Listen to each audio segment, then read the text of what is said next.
Hello, welcome to Talking Till Dawn.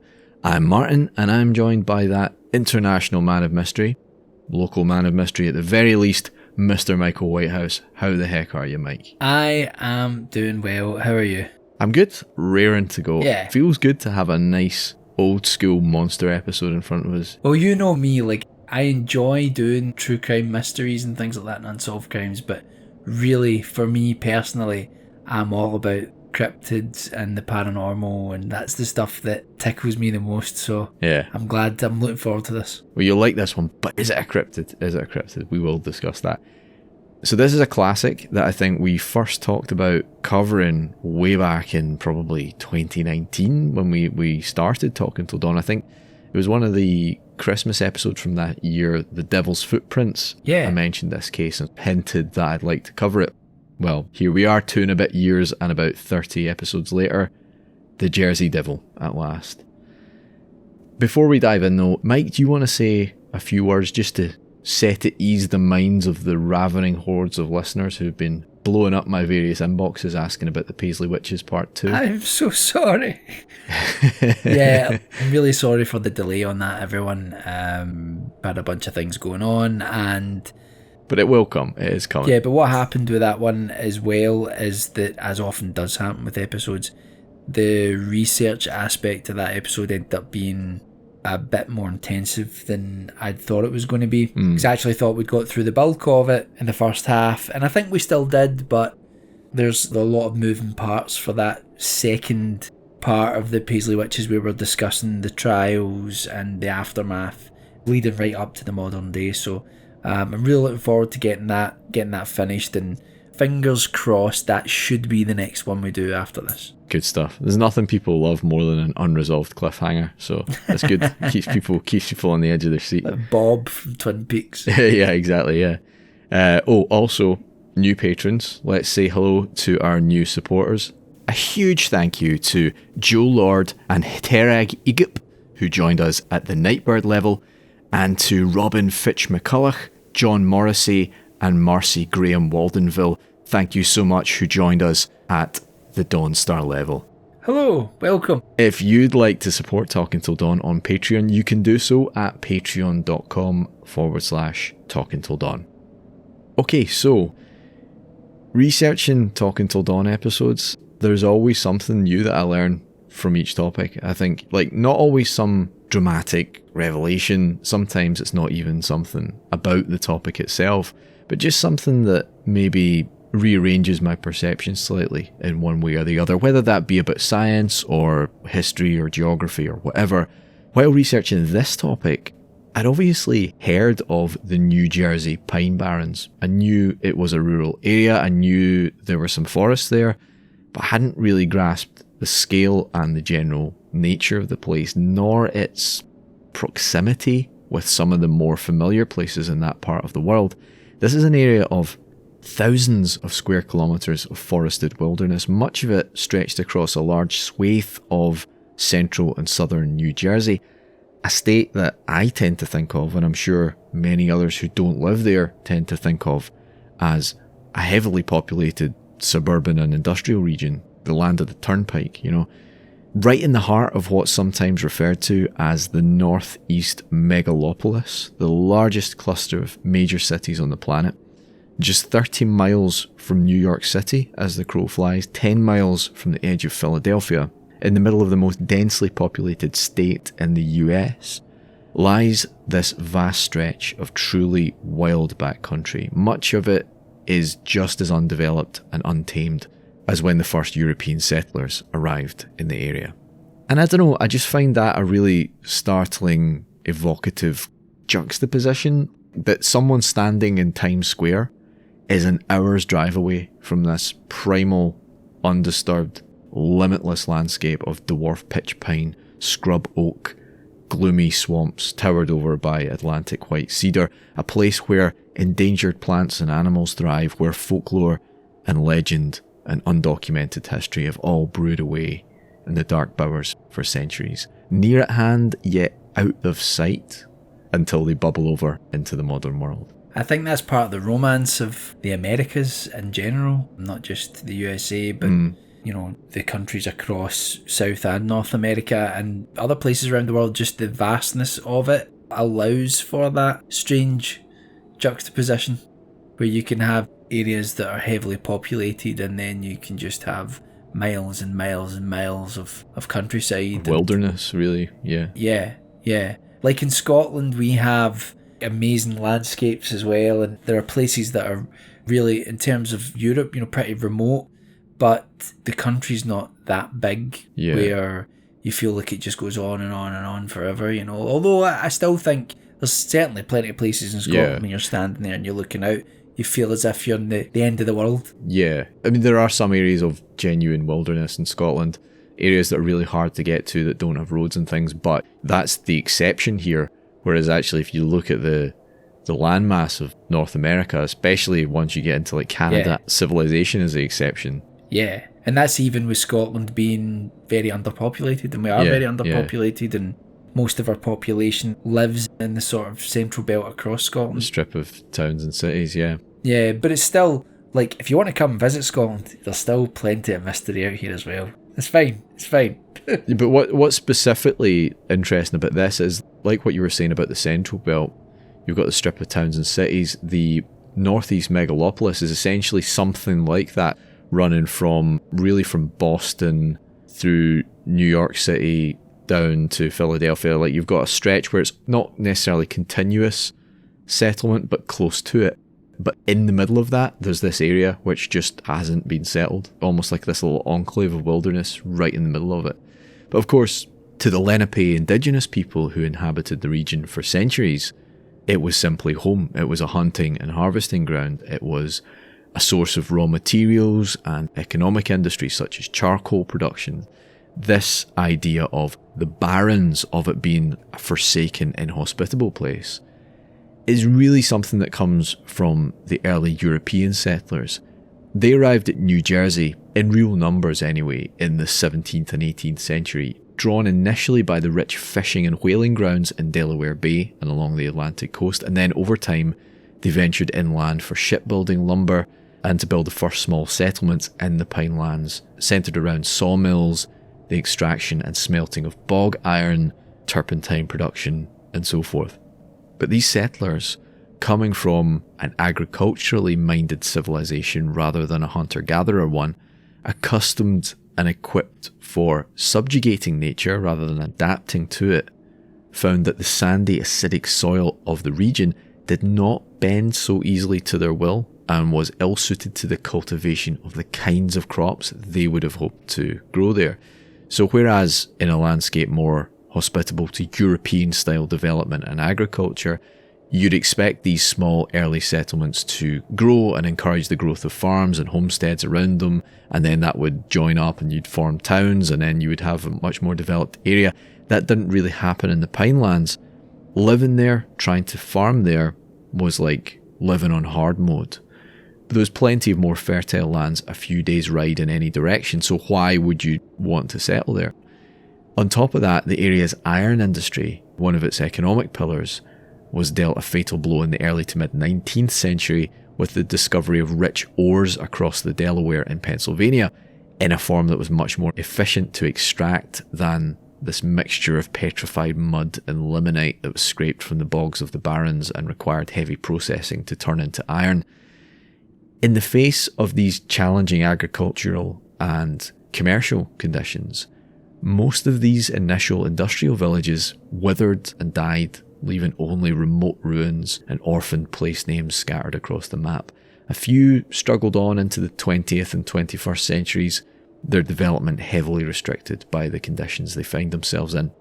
Hence the Pine Barrens, hence these vast areas of forest left sparsely populated even to this day. The lawless hinterland of the Pine Barrens became a magnet for criminals and dangerous individuals, highwaymen, deserters, loyalist bandits during the War of Independence, as well as people seeking a refuge from the social injustices of the time. Both escaped slaves and Native Americans attempting to evade forced displacement as part of the Indian removal policy were among those who eked out an existence in the Barrens while trying to stay off the radar of the authorities. So The Barrens took on a sense of wildness, intrigue, and danger beyond that of just a remote landscape. It wasn't just that it was remote, it was what it contained, it was the types of people who gathered there, it was the danger that lurked in there. And then you add to this a population of European descended subsistence farmers and their descendants who are not cut off, but probably have a lot less contact with the wider world than someone living outside the Barrens. And some of these people also make a living from things like poaching and moonshining, and therefore might have had reason to be more insular and more suspicious of wider society, living in this foreboding environment with limited means of entertainment, occasional traffic with outlaws and outcasts. You're left with fertile conditions for a rich body of unique folklore and tradition to develop. John Elfrith Watkins, author, railroad engineer and museum curator, wrote of the Barrens... Man, what a life. I know, yeah. A life to aspire to, I think. Wrote of the Barrens and its mythos in 1905. There tapers up from its deep base along the Delaware Bay to its apex at Long Branch, a green triangle known as the Pines. Its black innermost heart has suffered a hiatus, a quick transition from 20th to 18th century, plunged into a dark, sylvan realm of witches, conjurers, and monsters. Type of place I just want to go to. Do you really though? You might never come back, Michael. Just 3.5 years after John Elfrith Watkins wrote that, in January in 1909, one of those very monsters would emerge from the dark forests of oral history into the cold winter daylight of 20th century America. It began on the night of Saturday the 16th of January, about 10 miles west of the Barrens in the town of Woodbury, New Jersey. Ray Miller and James McCloy, authors of the 1979 book The Jersey Devil, identify one Thack Cousins as perhaps the first eyewitness to a sight that was about to grip New Jersey and parts of neighbouring Pennsylvania in an abject panic for the better part of a week. Stepping outside of the Woodbury Hotel, which I am compelled to say may have been a drinking establishment, Mike, full disclosure, Cousins, quote, heard a hissing and something white flew across the street. I saw 2 spots of phosphorus, the eyes of the beast. There was a white cloud, like escaping steam from an engine. It moved as fast as an auto. Oh, that sounds like a vampire. A couple of hours later, in the early hours of Sunday, January 17th, about 20 miles northeast of Woodbury, across the Delaware River in Bristol, Pennsylvania, John McCohen was tending to his baby daughter, who had woken up in the night and was crying. As he tried to rock the child to sleep, he heard a strange sequence of scratching and whistling sounds coming from the darkness outside the child's window. When he looked out in the direction of the Delaware Canal, quote, I looked from the window and was astonished to see a large creature standing on the banks of the canal. It looked something like an eagle, and it hopped along the towpath.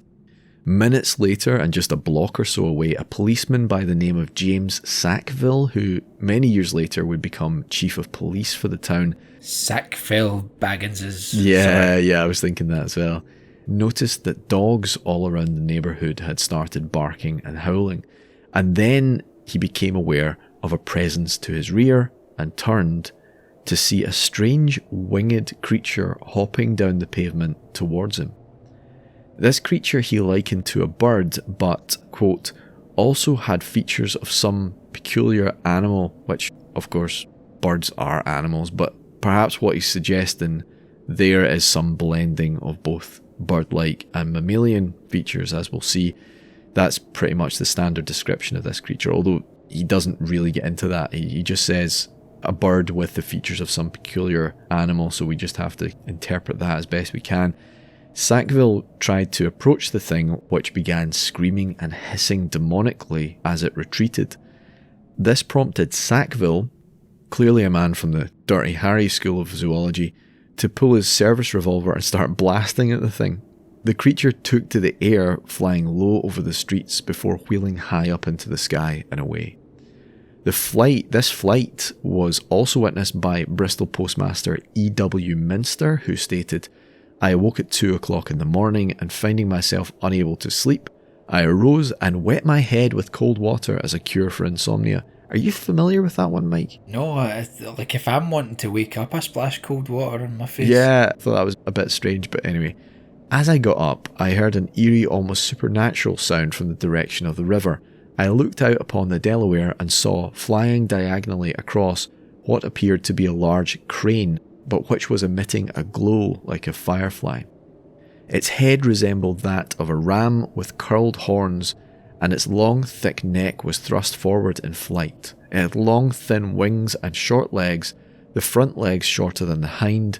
Again, it uttered its mournful and awful call, a combination of a squawk and a whistle, the beginning very high and piercing, and the ending very low and hoarse. Just a quick caveat here. These accounts from the January 1909 flurry of encounters, and are mostly drawn from McCloy and Miller's book, The Jersey Devil. Some of these appear to be contemporaneous descriptions, so they were the eyewitnesses recounting the events to journalists in the immediate aftermath. And some appear to be statements made later, possibly years or even decades later in some cases. And so, made with the benefit of hindsight, with the handicap of elapsed time, with the knowledge of later descriptions and other eyewitness accounts possibly contaminating the purity of the memory. So, for example, if you wake in the night and you see the Jersey Devil flying past your window, if you're asked to recount it the next morning, let's imagine you say something like, well, I woke up at some point, I didn't check the clock because I was focused on this thing outside. I didn't get a great look at it, but it was pretty weird and it looked almost like, blah, blah, whatever. You can have a story that has a bit of perfectly natural uncertainty, and it's not always clear how that might connect with other people's sightings of the same thing. But then imagine you're asked to recount it a year later, by which time you know that John Smith, 2 doors down, claimed to have seen it take off flying at 3 o'clock in the morning, and Joe Bloggs claimed it had a horse's head and hooves. And without you maybe even meaning to lie, that wider knowledge of what other people have said, of other people's descriptions of it, and your own unconscious assumptions based on that, oh well, I must have seen the same thing, and yeah, it looked like this. That they can all incorporate themselves into the retelling, even involuntarily. So now it's like, oh, I woke just after 3 because that guy saw it just after 3, so you're now guessing that you saw it at that time, and what I saw was exactly the same thing that Joe Bloggs said he saw, when actually, if you could ask yourself at the time, you'd be like, well, I'm not sure I saw that detail, Yeah, it's also well documented that memories change over time as well.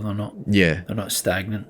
It's almost like you're remembering the last time you remembered it. I know that's like an oversimplification, but it's a good way of looking at it. Yeah. You can get from a confused smattering of sightings to sort of false illusion of a lot more coherence and consistency than they really had by borrowing from each other in that way, you know what I mean? So this is one of the reasons why it's usually best to gather the earliest possible versions of an account of something like this. They tend to be much less processed by the imagination, less contaminated by their assumptions. The thing with the McCloy Miller unless someone book, holds back though, sometimes people hold back. Well, they do. It still maybe slightly diminishes the but it does then become something you go, well, that's something I still have to maybe consider the fact that it came late on, not even just in the sense of, well, maybe they've just made this up later down the line, just in the sense of this is an older memory now, it's a little bit less, it's like a VHS that's been played 100 times, it's a little bit more worn out. You can still base assumptions on it, but it's just a little bit less reliable. The thing with the McCloy Miller book, which is still probably the most comprehensive writing on this subject, it doesn't make it easy to tell which accounts were raw, fresh in the memory, morning after reports, and which ones are based on people talking 20, 30 years later, having retold and reframed it 100 times in between. So I'll just say be cautious of drawing too clear a pattern here, but if we are to take the accounts in the McCloy Miller book at face value as representing a clear logical timeline, then it would seem that after being shot at by Officer Sackville and being seen flying through the air by the postmaster, the Jersey Devil then fled south across the Delaware River towards its home state. Late the next night, or about 20 hours after the James Sackville encounter, in the town of Burlington, New Jersey, which lies directly across the river from Bristol, the Loudon family were disturbed by loud noises in the yard outside their home, the sounds of something heavy trampling the fallen snow, circling the house, and trying to open the back door. Come the morning, Joseph Loudon, the father, ventured outside to find the blanket of snow crisscrossed by strange hoof prints. A garbage can had been torn open and its contents partially consumed, and next to this, an area of flattened snow where the hungry visitor had sat for its meal. And these prints weren't confined to the Loudons' yard. A state of panic gripped the whole of Burlington when word of the previous encounters coincided with locals finding mysterious tracks in the snow all over town, crossing gardens, fields, hopping across walls and fences, scaling rooftops. And again, if you long-term listeners are feeling a creeping sense of deja vu at this point, that's because, as I mentioned earlier, this part echoes very closely the facts in the matter of the so-called Devil's Footprints panic that plagued South Devon about 54 years previously. We did a short episode on that a couple of years ago. Yeah. Just like in that case, once word started to spread about the prints, a frightened population began finding them further and further afield, deep into the rural communities beyond the town limits. What followed puts me in mind of that scene in Jaws where all the trigger-happy trophy hunters descend on the town in the hopes of capturing the shark. Y'all know me. Yeah. You know what I do? No, because he knows what he's doing. You know, like all the bumpkins come into town to try. Yeah. So you got all these like ad hoc hunting expeditions being arranged. You've got farmers setting out traps in the hopes of catching the beast, catching nothing but some other would-be monster hunters. You can almost see how this would play out in the film version. Yeah. Hunting dogs cowering when they're being made to follow its tracks.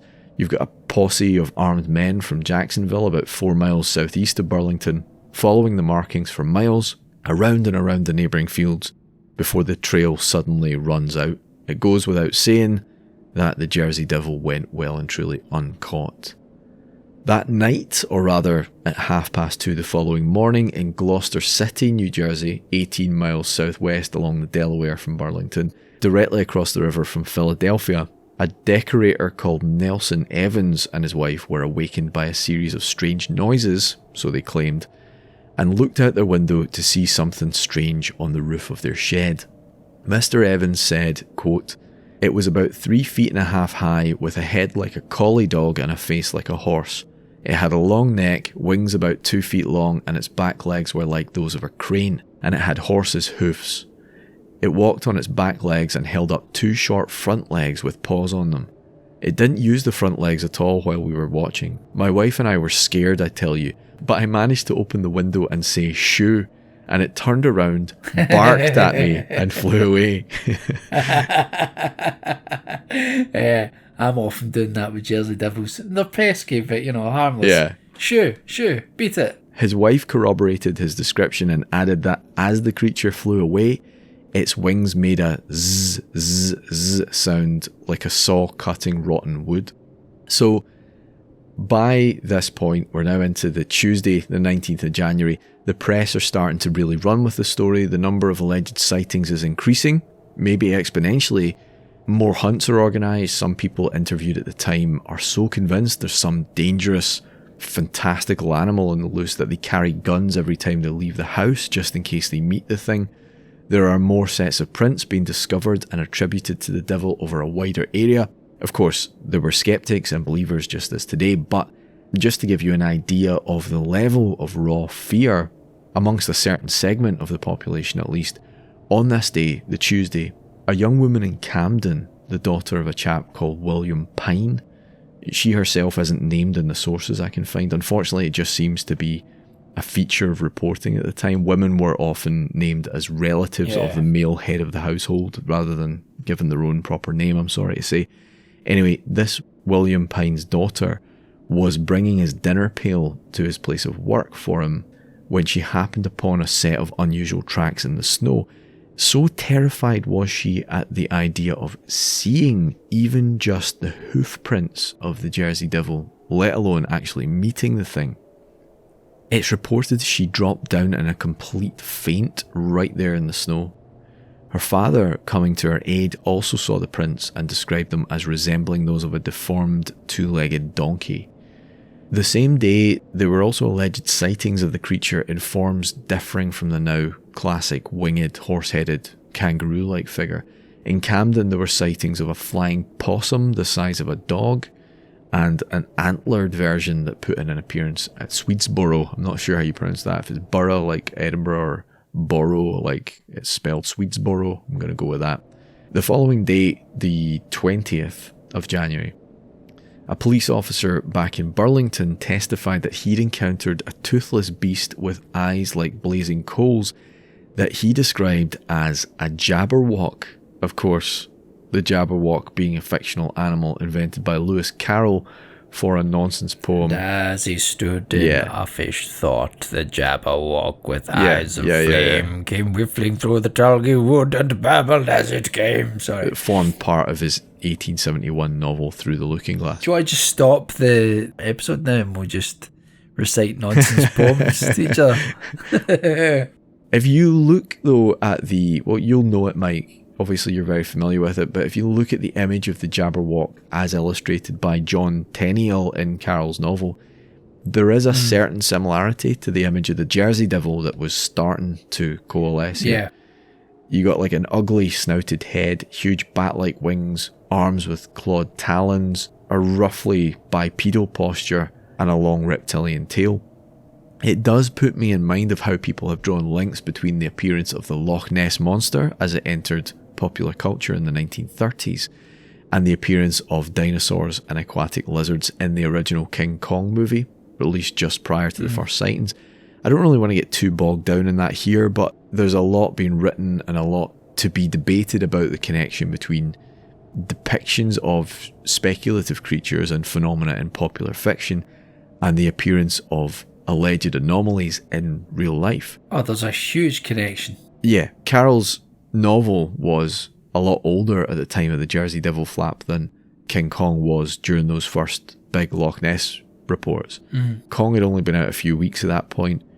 Through the Looking Glass was about 25 years old at this point, but what's curious is that this police officer was not the only eyewitness to make that specific comparison with what he saw. There was other people said it looked like a jabberwock. The novel had had several reprints in the decade of the 1900s. Being 25 years old puts it in that sort of nostalgia territory in the way that stuff like Star Wars or Ghostbusters or Jurassic Park is able to trade in nostalgia today. So that does make me think that the novel and its illustrations had quite a bit of cultural currency still in New Jersey at the time. I do wonder what influence the John Tenniel's Jabberwock illustration might have had on the public image of the Jersey Devil, especially since at least one major newspaper printed the illustration alongside coverage of the monster. And of course, it's after this that descriptions slowly start to become a bit more standardised towards the now accepted appearance of the Jersey Devil. Was the picture of the Jabberwocky published after people had mentioned it in their descriptions? Or so there's always been... This 1909 flap is not the first reports of the Jersey Devil. It's something that goes back into sort of oral history. Before this, it's always been generally this kind of shape, you know, a winged creature that had various features that belong to various animals. It's always been a bit varied in the sense that monster accounts often are.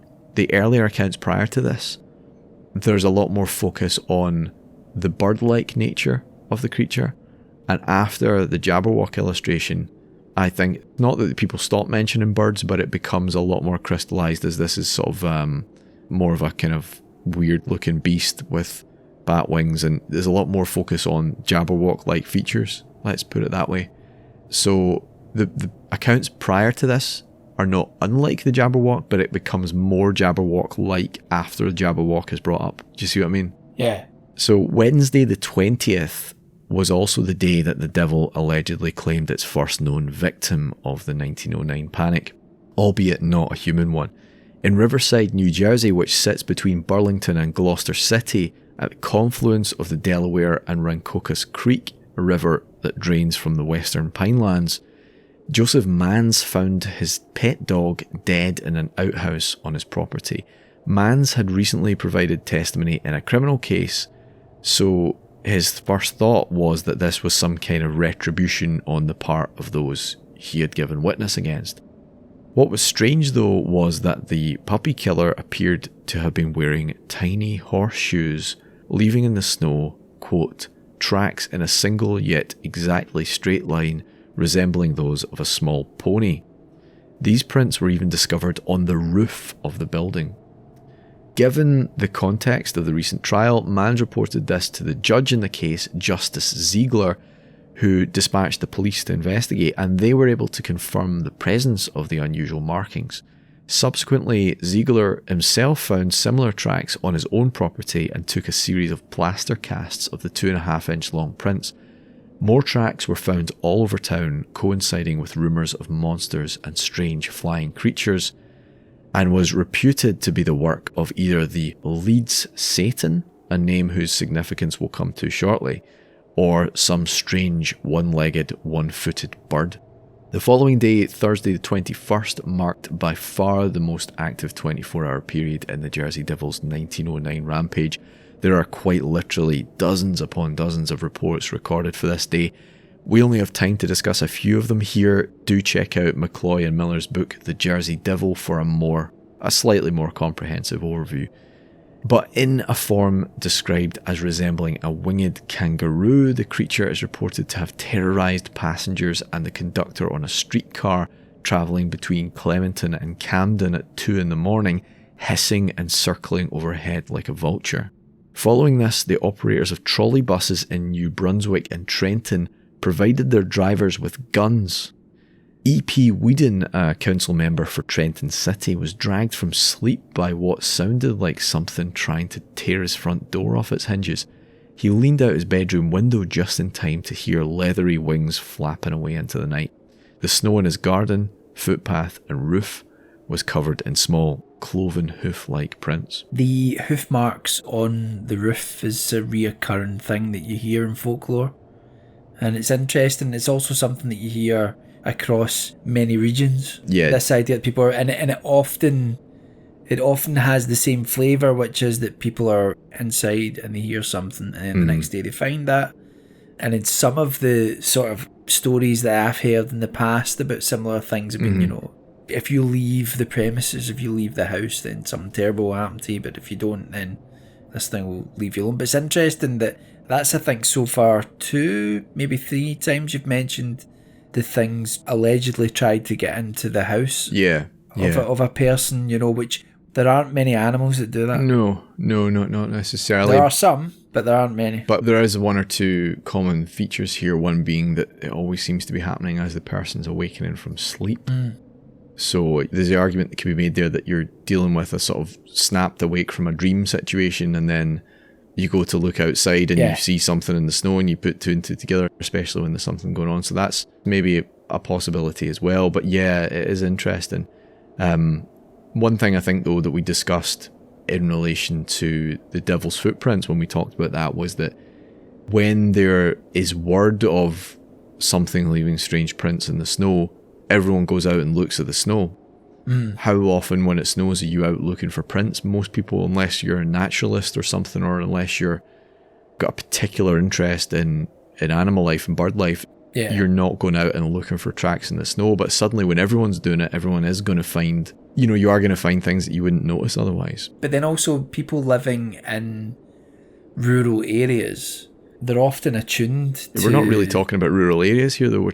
We're on the edge of the Pine Barrens here, so we're in towns and cities around the edge. So the concept here is that this thing has come out of the Barrens into populated areas. Yeah, but this is, what year is this? 1909. 1909, right, okay, fair enough. But talking about an area where you've got trolley buses and you know, it's... Yeah, no, I get that, but okay, right, if it's not necessarily a rural area, even if it's a place that is on the cusp of that wilderness, then... What I'm saying is that a lot of people that live in those sorts of places where there's that dividing line between civilization and countryside, I'm not saying they'll all be experts, but a lot of them will have knowledge of what certain things look like. I really can't emphasize enough how this is really not in any way even close to being rural. This is like part of the broader Philadelphia conurbation we're talking here. So right. yes, we're 10 miles outside the Barrens, but Philadelphia is 10 miles outside the Barrens. You know, the people can live there and never set foot outside the city. Okay, fair enough. You're right, like people in rural areas are more aware, but like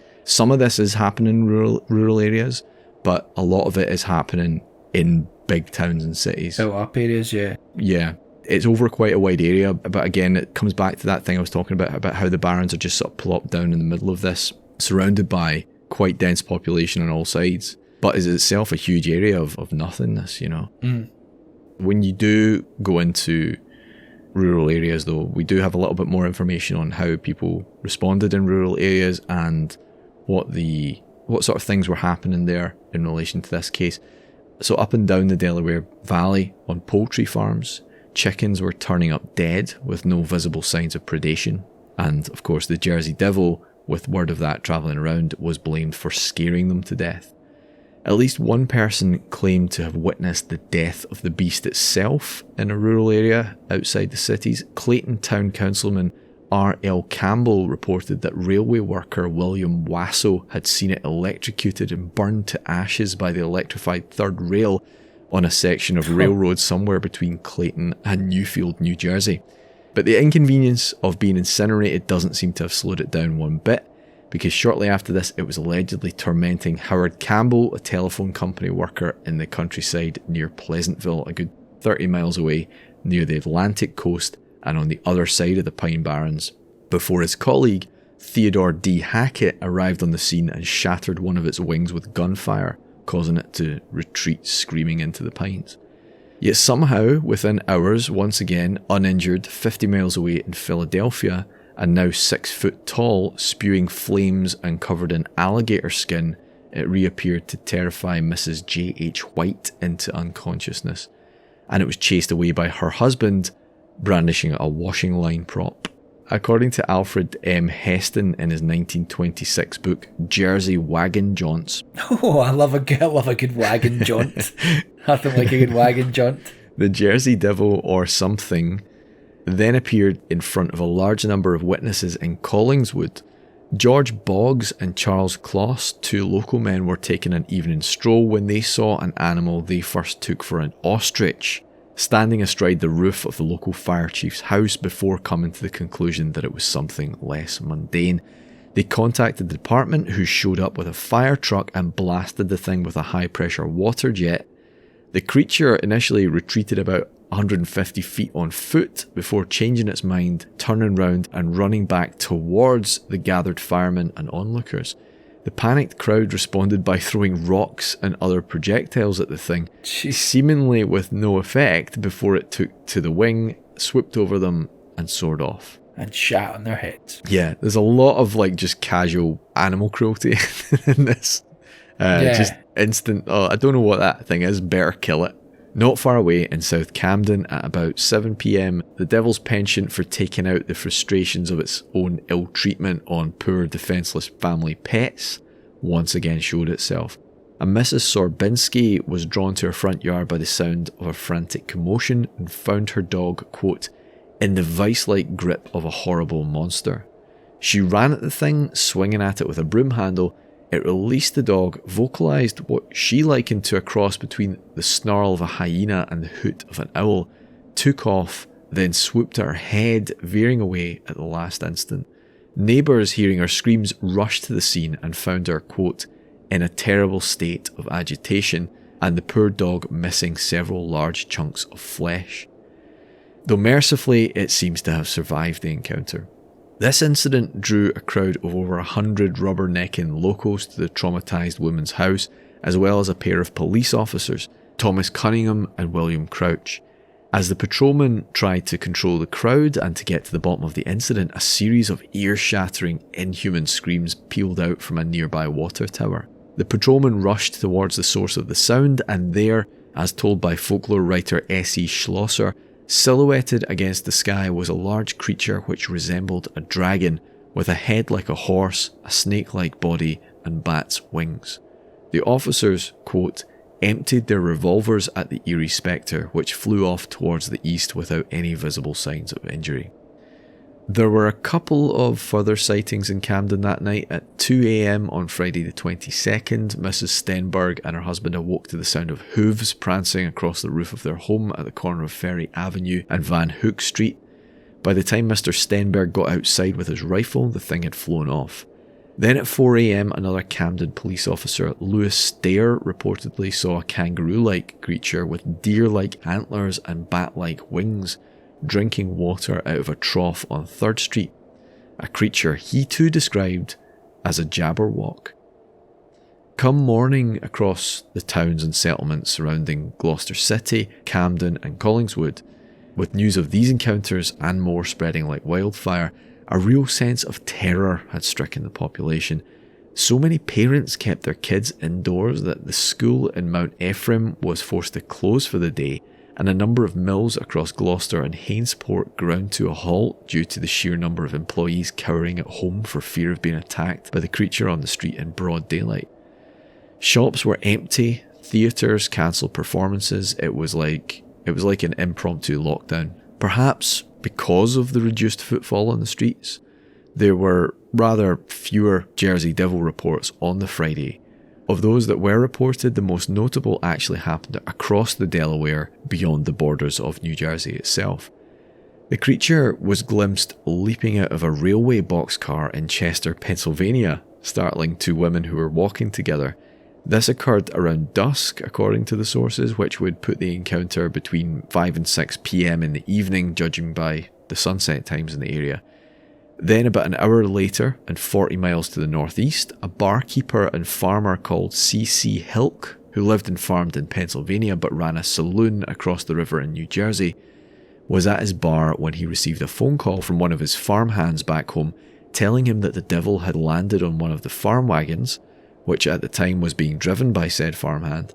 The labourer had had the presence of mind to drive the wagon, complete with its otherworldly passenger, into Hilk's barn, and with the help of several other men had sealed all the doors to the building, trapping it inside. Hilk, with a number of other witnesses, rode back across the Delaware to get a look at the strange being captured on his property, but when the barn was opened, the creature, if it had ever really been there, had vanished. One of the last reports in the 1909 panic came from Salem, New Jersey, in the far southwest of the state. The creature landed in the backyard of a Mrs. D.W. Brown on the Friday night, and her pet bulldog chased it off. Perhaps a little bit of payback there for the devil's habit of attacking dogs up to that point. After Friday the 22nd of January 1909, speculation and press sensation continued apace, but reported sightings seemed to have dropped off pretty sharply. There were a few scattered glimpses here and there, but by and large, the Jersey Devil, according to believers, had returned to its lair deep in the Pine Barrens. It's time for some pitchforks, mate. Time for some pitchforks, some lanterns, some moonshine, and let's go. Let's go, man. It's a lot of land for pitchforks, I think. I'll be fine. Agent Orange. Why, though, this assumed connection to the Pine Barrens when the bulk of these sightings took place along the Delaware, in most cases a few miles beyond the edge of the Pinelands? What of these weird statements in some of the reports referencing a Leeds Satan or a Leeds Devil? Anyone with more than a passing familiarity with Jersey Devil lore will be able to tell you the gruesome tale of Mother Leeds. This is, well, its historical accuracy is something we'll come back to in a little bit, but the tale of Mother Leeds is basically a folkloric origin story for the so-called Leeds Devil, a local boogeyman type figure whispered about among the residents of the Pine Barrens since at least the 18th century.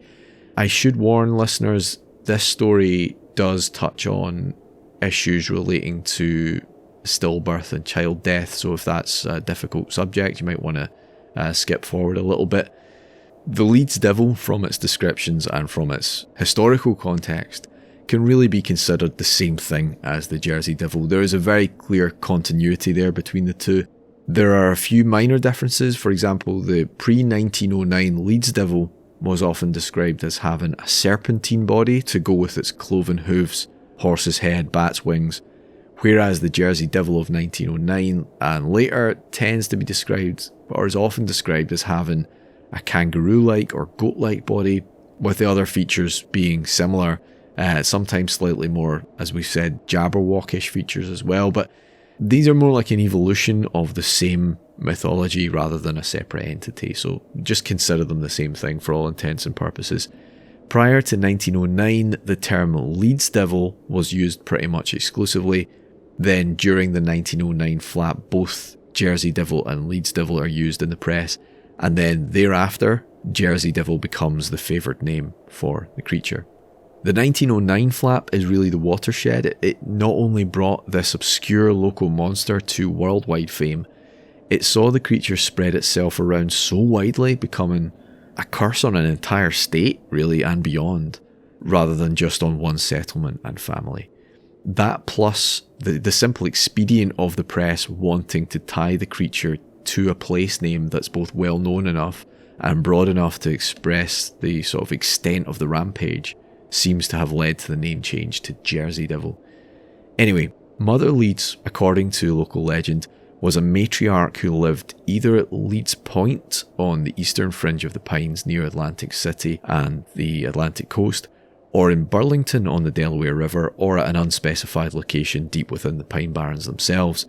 The exact story varies a lot depending on the source, but all agree that the Jersey Devil, or Leeds Devil, is in fact the monstrous 13th child born to this woman. In some versions of the story, Mother Leeds is a witch who has been enjoying regular sexual relations with Satan himself, and this creature is the result. In other versions, she was a pious woman whose husband was a layabout and a drunk, and who, in the agony of her 13th childbirth, and in despair at another mouth to feed, with very little help from her partner, she just happened to have a sacrilegious outburst crying, "Oh, let this one be a devil," inadvertently bringing down a tragic curse on her and her offspring. I have here a rare pre-1909 news clipping discussing a double sighting of the Leeds Devil, as well as some of the lore surrounding it, and it includes within it one version of the Mother Leeds story, which I think gives a pretty good flavour of the legend. I'll read a section of it here verbatim. This is from the St. Paul Globe, 16th of July 1899, by John Elfrith Watkins Jr. Leeds Devil returns. Monster which struck terror to Jerseymen in colonial days, just seen by two men. Leeds's devil has reappeared. Yes, that terrible monster which struck terror to the people of these parts back in colonial times is abroad in the land once more. Woe betide us, say the piners, for the evil thing is inevitably a harbinger of some dire calamity. The piners are the denizens of that dense expanse of forest known as the Jersey Pines, upon whose frontier this quaint little town is located, and Leeds Devil, in New Jersey folklore, is analogous to the werewolf of the German mountaineers, but more hideous and more fantastical.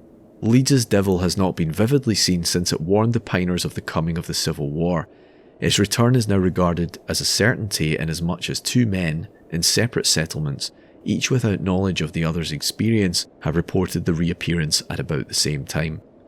One of these men is Joel Harrison of Suey Place in the Pines, 12 miles above here and in Burlington County, upon the historic forest road through which Pulaski's Legion rode to the affair with the British at Osborne Island near Tuckerton, when the Revolutionary War was at its height.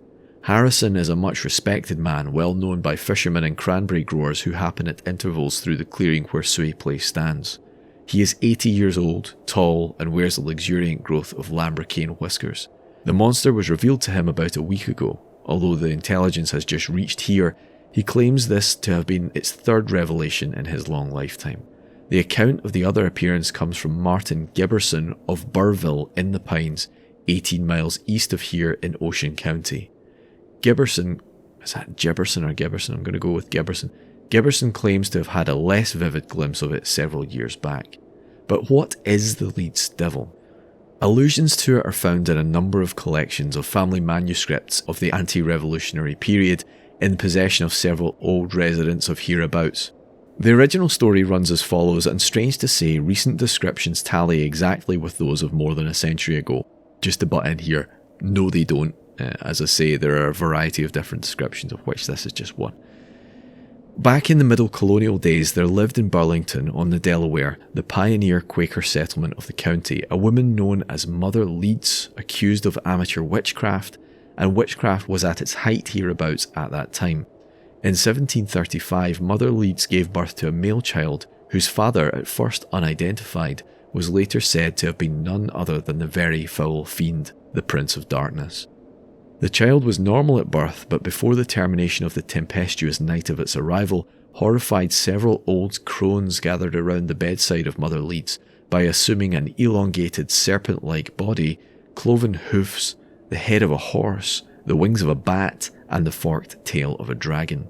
The colouring of the horrible creature turned to a dusky brown, and after bepommeling its mother and her terrified companions, that's an old word there, to bepommel someone was to strike or beat them severely, it flew up the chimney uttering loud, raucous cries. Circling about from village to village during this eventful night, the fiend devoured several babies, abused a number of young women, and made for the forest.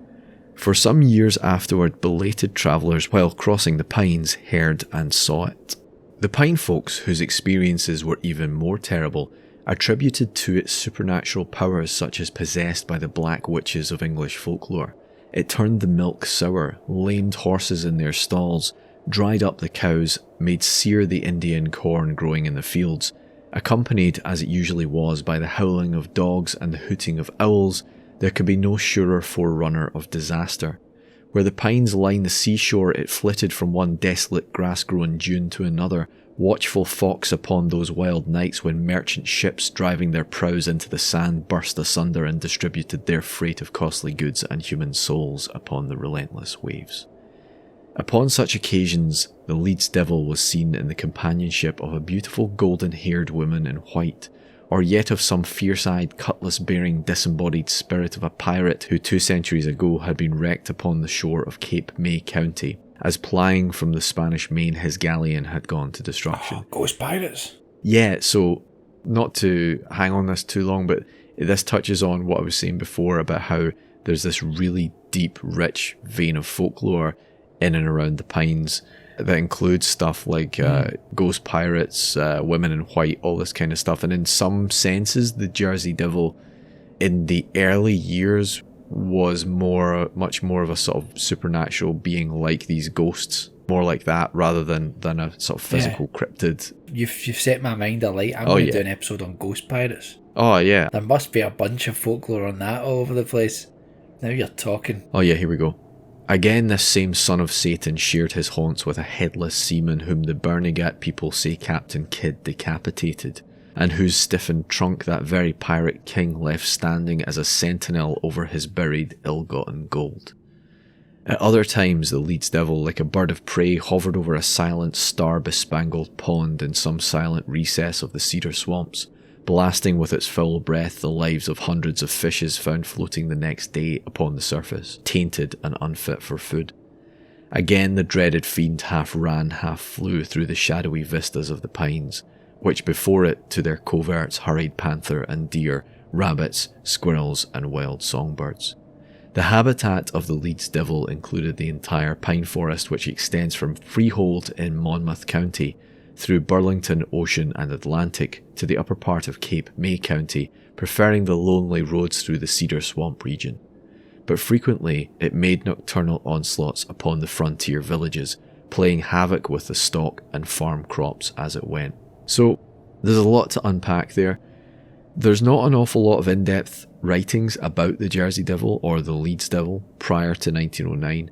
It was mostly something that circulated as an oral tradition among the so-called Piners, people who lived very much on the edges of mainstream American culture. So actual writings do exist from the time exploring it in detail like this one, but they're pretty rare and they're pretty valuable in understanding the roots of all this.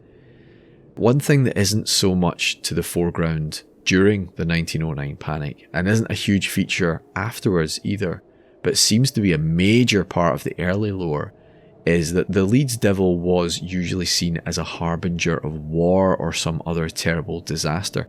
Its appearances are believed to predict future events. When you put that together even more so with this origin story of it being like a human baby transformed into a monster by some satanic curse, you have something that is much less of a cryptid, which is how it's often characterised today, especially by the sort of people who go out hunting for it and things like that. And it's much more like something that's mystical and otherworldly. Cryptids, strictly speaking, are, to quote the OED, an animal whose existence or survival to the present day is disputed or unsubstantiated. While many supposed cryptids come onto the radar of cryptozoologists through the avenue of folklore, and while many of them have mystical lore surrounding them, and many of them may simply be nothing more than a myth, the cryptid that is proved to be real is the extremely rare exception, let's put it that way. The core concept still is always the possible existence of a natural animal that hasn't been described by science or has survived considerably past the time it's generally accepted to have become extinct.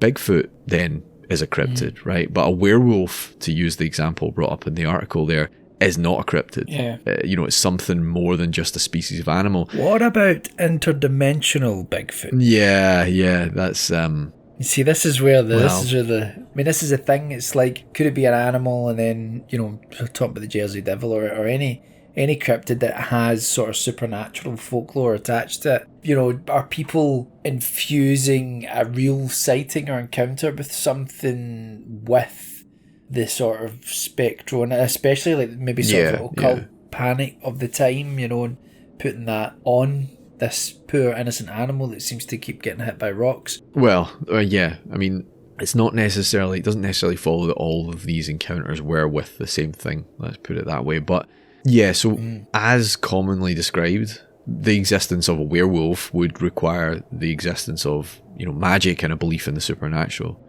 which the Leeds Devil, if we accept that sort of demonic origin as central to the myth, if we accept that origin of Mother Leeds giving birth to the 13th child which transforms and flies away, you have to... It requires those beliefs. You can't go, well, this is an undiscovered animal. You can't believe in the Mother Leeds story and the undiscovered animal story. Yeah. It's also one thing as well. It's not like... You're not talking about theorising a breeding population. Yeah, exactly. It's just this one entity. The folkloric version of the Jersey Devil more echoes things like the banshee of Irish legend, like a spirit whose keening signified imminent tragedy. The idea of it being a human baby magically transformed or perhaps replaced by something diabolical puts it in the realm of the changelings and things like that.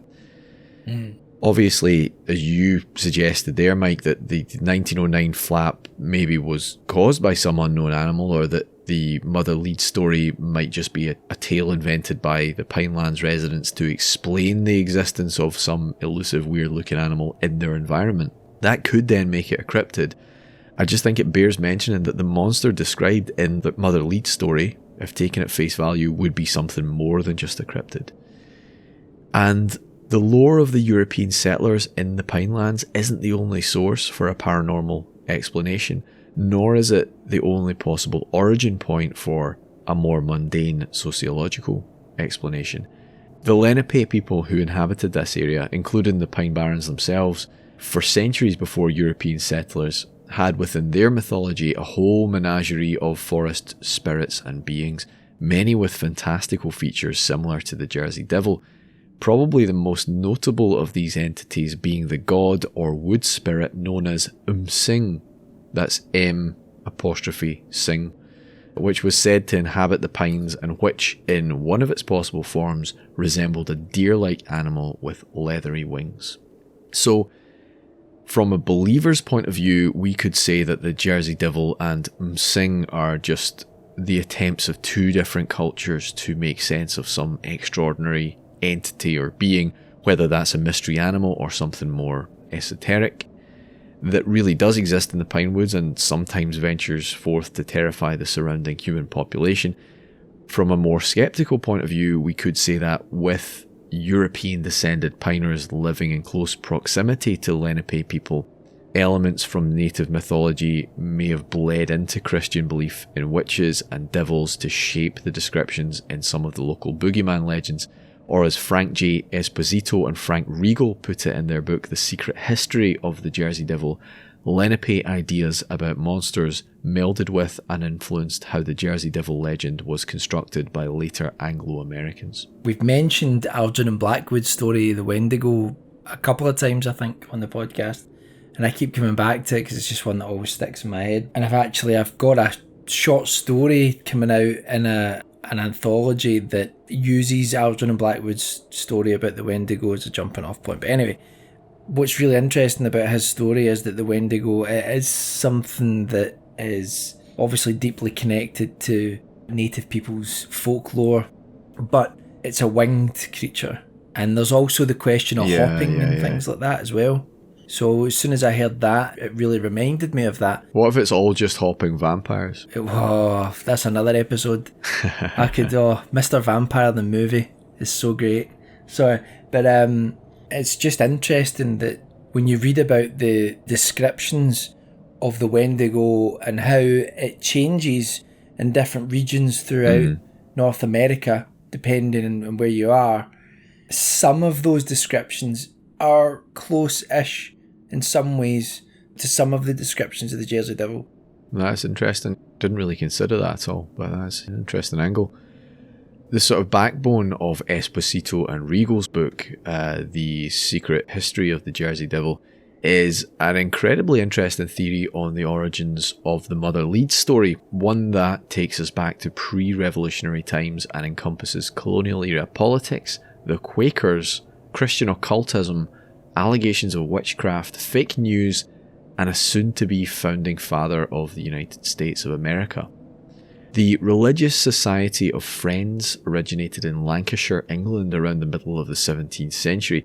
They were a radical group of dissenting Christians, a sort of proto-evangelical denomination that broke away from the teachings of the established Church of England. They still exist. I'm using the past tense here because of when this is happening, but the Quakers still exist. They believed in following an inner light within themselves, which they considered a means of communion and a sort of direct line to God, and thus they valued a degree of spiritual introspection, seeking within themselves as opposed to just blind adherence to scripture. They became more widely known as the Quakers, so-called, from the image of the group's adherents trembling with the Holy Spirit or quaking before God, as in Psalm 2:11, serve the Lord with fear and rejoice with trembling. They rejected organised church services led by a minister or priest. Instead, they would sit together in silence and wait for one of the congregation to become inspired or, as they saw it, to be occupied by the Holy Spirit, which would then deliver a sermon through the human host. Due to their unusual doctrines, their nonconformity, their refusal to swear oaths even to the king himself, and probably not least their strident pacifism, the Quakers experienced pushback and persecution at the hands of the English political and religious establishment. So the establishment made the Quakers' lives a living hell.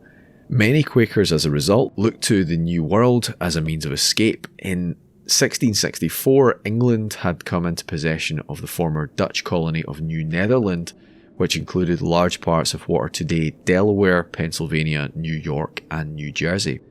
The Quakers were particularly interested in New Jersey, which they saw as a pristine, untouched land, a vast triangle almost entirely devoid of human settlement, stretching out between the town of New York in the northeast and the settlement of Philadelphia in the northwest, tapering down to Cape May in the south where the Delaware River meets the Atlantic Ocean. They were delighted to have a blank canvas to inhabit relatively free of persecution initially, and King Charles II and his government must have been happy to have them at arm's length, I think. So Quakers travelled en masse to this area. One of them was a Mr. Daniel Leeds, born coincidentally in the city of Leeds in Yorkshire, and migrated to Burlington, New Jersey in around 1677. Daniel Leeds was a nonconformist among nonconformists. In his youth, he had dabbled in a number of different fringe sects. He had been involved in various religious antics, including experiencing ecstatic visions, is the phrase I keep seeing used, before settling on joining the Quakers, but he always remained on the edges. He kept his eyes open to ideological possibilities beyond the borders of his own faith, shall we say. In New Jersey, he became involved in politics around 1682, and bearing in mind this is the pre-revolutionary period and he's a member of this group persecuted by the English crown, he actually comes out as something of a royalist, serving as a counsellor and sometimes supporter of the deeply unpopular royal governor Lord Cornbury, which many of his fellow Quakers regard as an act of betrayal. So he also surveys and stakes a claim on a large parcel of land near the mouth of the Great Egg Harbour River on the Atlantic coast, which will become the Leeds family seat, known to this day as Leeds Point, a community that's probably more than any other associated with Jersey Devil lore and sightings. The Leeds would become an important family in the development of New Jersey thereafter, and their family crest, interestingly enough, features a wyvern, which is a form of two-winged, two-legged dragon that eerily echoes later descriptions of the Jersey Devil. Daniel Leeds' sort of peregrinations also took him in new spiritual directions, as well as just political ones. In 1687, he began publishing an agricultural almanac. Now, it should have been nothing controversial, really, but some of his fellow Quakers took exception to what they saw as heathen elements within the work, specifically his use of astrological symbols and attempts to track the planting and harvest dates of crops to moon phases and the progression of constellations across the sky, which they regarded as dangerously close to astrology and to paganism. The Quaker meeting then passed an order that any copy of the almanac in possession of its members should be collected and destroyed. I love a bit of book burning. Daniel Leeds was furious and responded by not only continuing to publish his almanac, but by writing a book the following year called The Temple of Wisdom, which now jumped explicitly and with both feet into topics like astrology, the nature of angels and demons, natural magic, and mystical ideas adapted from the works of the heretical German writer Jacob Boehm. Leeds had clearly grown disillusioned with the Quakers just as he had with establishment Christianity in his youth, and it seems like with this new book that he came out with, he was almost like daring them to challenge him. But he also, I think, was quite genuinely interested in this kind of fringe Christian esotericism. Essentially, he saw astrology and the occult as a means of forming a deeper understanding of God's creation, which of course is what he considered the world and heavens and the physical nature of reality to be. He wasn't trying to place curses on people or enrich himself or whatever. He was trying to develop a better insight into the world and into his own faith. It's an approach not too dissimilar to what's known as Gnosticism, which is a system of religion that goes way back to, I think it's the 1st century AD, like just after Christ, really. Yeah, some of the Dead Sea Scrolls. Right, yeah. Gnostic writings in them. And they're really, really fascinating because they give insight into what Christianity might have originally been, and some of the ideas are pretty fascinating. A lot of this as well reminds me of, I'm going to butcher the pronunciation of it, but the Theosophical Society. Yeah. The way that people sort of pull in different influences from different sort of religious and spiritual pursuits. Yeah, that's a great way of explaining it. You know, it's an idea that sort of values personal spiritual exploration above what's written down, above orthodoxy and tradition. Yeah. And funnily enough, that in itself is not a million miles from the theology of the Quakers themselves, because the Quakers have this idea of their own inner light and this kind of emphasis on questioning orthodoxy and their ideas of religious experience based on inner truth, at least in theory. See, when you earlier on mentioned the Quakers and you mentioned the idea of like an inner light, I swear down I thought of the Gnostics right away, because some of their writing has this idea that there's essentially a dark universe and a light universe, and that we are basically beings of light, and that matter is evil. Okay, yeah. And light is not. That's that sort of idea. It's funny because, as I say, the Quakers themselves, with that emphasis on questioning orthodoxy, with their ideas of religious experience based on like an inner truth, you would think that they would be sort of accepting that he was exploring in these realms, that, you know, he wasn't going into like devil worship or anything. But in practice, Daniel Leeds' writings, especially this new book, but also the continued publishing of the almanac, was all a bit too much for the religious society of Friends. Leeds was accused of harbouring pagan beliefs. There was innuendo about witchcraft being bandied about. The Quaker Philadelphia meeting did everything in their power to suppress his latest book. Following this, Leeds and the Quaker mainstream engaged in a furious war of words via the medium of pamphleteering, which was like the Twitter of its day. Oh, I'm going to give him such a pamphleting. I tell you. Wait till he sees this pamphlet. I'm going to pamphlet him raw. So Leeds took to writing these diatribes against the Quaker movement, in which he accused them of conspiring against the monarchy, which was probably true, but it was a dangerous allegation to have laid upon you back then. And they in turn published rebuttals that then characterised Leeds as, among other things, Satan's harbinger, so essentially accusing him of being in league with Lucifer. Now, Daniel Leeds, unsurprisingly, eventually left the Quakers altogether, converting back to Anglicanism, but the Quakers formed a large part of the European population of New Jersey, and especially around the Barrens at that time, and mud sticks.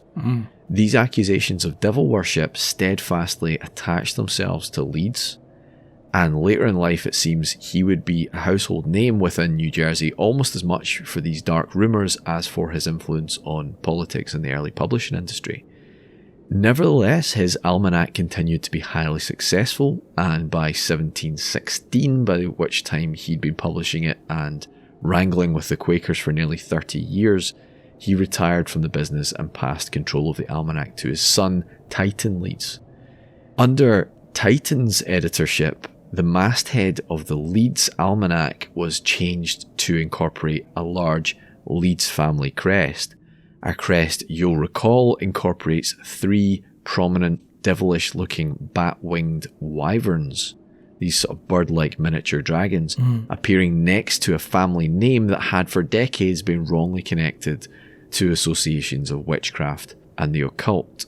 So, Regal and Esposito suggest that this may have, consciously or otherwise, suggested the appearance of the monster that then grew up in oral folklore a little after this time. But the connections between the Leeds family and allegations of like paranormal intrigue didn't end there. In 1732, 16 years into Titan's ownership of the Leeds Almanac and 12 years after Daniel Leeds' death in 1720, a new competitor emerged, the Philadelphia-based Poor Richard's Almanac. Its editor, a young Benjamin Franklin, took to mocking the Leeds Almanac by claiming, with his tongue-in-cheek, that he'd used the astronomical techniques in the almanac to predict the death of Titan Leeds by the 17th of October 1732. It was what we'd call today a fucking troll, right? What do we not do with trolls? We don't feed them. But Titan, I'm sorry to say, walked right into what Franklin had set up. He got all publicly butthurt about this. He hit back at the rival almanac, which, with seemingly very little awareness of the dry humour in Franklin's sort of manufactured feud. Franklin was having a laugh, and Titan took it dead seriously. Once October the 17th rolled around, you know, the date Up yours, Franklin. Yeah, the date Franklin had basically predicted he was going to die jokingly. It could have just dropped and never been mentioned again, but Titan's like, aha, you see? I'm not dead. You're the ones who are the ball lickers, you know. Franklin then responded to Titan's response, and you can just tell like he's quietly laughing to himself. He's essentially like, well, the real Titan Leeds was raised too well to be so disrespectful, and so therefore my prediction must have come true. Leeds is dead, and whoever's writing these letters must be some vengeful ghost or revenant left behind. And Leeds is like, shut up, I'm no revenant, you know, like he doesn't get that it's a wind up. Your maw's a revenant. Yeah. So Benjamin Franklin absolutely ran rings around the poor Titan Leeds. It's funny, it's the sort of interaction you would imagine happening between like two minor celebrities with a beef today. Yeah. But even in actual death, Titan didn't escape from this. Franklin wrote in 1738 on the passing of Titan, "Honest Titan, deceased, was raised from the dead and made to abuse his old friend Ben Franklin." What's more, Titan had an older brother, Japhet Leeds, who was the eldest son of Daniel Leeds, who inherited their father's land and who inherited the house and inherited Leeds Point. So Titan got the magazine and Japhet seems to have got most of everything else. Japhet, and more so his wife Deborah Leeds, are the individuals most commonly associated with the Leeds Devil in the more sensationalist literature. The most commonly put claim is that since Deborah Leeds is officially known to have given birth to 12 children, that she is in fact the Mother Leeds of local legend and the supposed mother of the Leeds Devil, the 13th child. So this Deborah Leeds, there's all this kind of innuendo that she is the one who actually gave birth to the Jersey Devil. Now, given that she lived at Leeds Point, the place most closely associated with the legend, had exactly the right number of children, lived at exactly the right time, had the right surname, was closely connected to this powerful family who had already been subject to scurrilous rumours about devil worship and other supernatural weirdness, I think it would be a phenomenal coincidence if she wasn't the source of this rumour, to be quite honest. You know, maybe the legend is accurate and she gave birth to a flying demon that's haunted the Pine Barrens ever since, but I think the truth might be a wee bit more down to earth and a wee bit more tragic than that. I'll preface this by saying we're talking about the particular 13th child legend here. It could be that there is something strange living in the pines and this was just something that caught on as an attempt to explain it, though it should be noted that there are no known pre-revolutionary reports of a monster resembling the Jersey Devil. Just a quick warning that again, we're about to cover some issues relating to the death of a child and stillbirth, so again, you can skip forward a few minutes if that's going to be troubling for you. But it seems possible, maybe even likely to me, that what actually happened was Deborah Leeds, after 12 healthy children and now in her mid-40s, may have given birth to an infant with severe birth defects that sadly didn't survive.